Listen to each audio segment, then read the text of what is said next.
reading glasses. Okay. Ito ang view ng Naked Island. Tinatawag nilang Naked Island.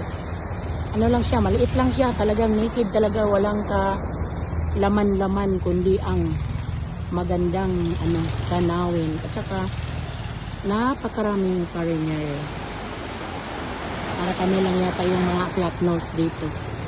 Yun lang, yun ang sasakyan namin. Ayun, yung anak ko.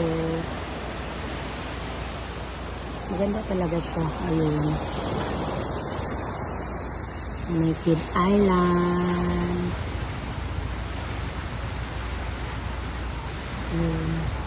Then, next namin na destination is yung Daku Island.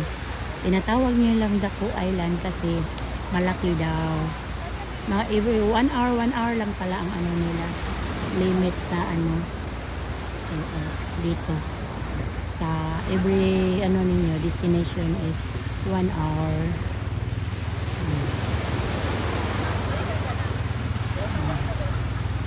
Then doon kami kakain ng budol daw, budol fight sa silpi lunch namin.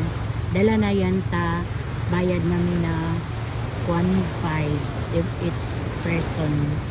Yun lang. Thank you for watching and God bless ating lahat.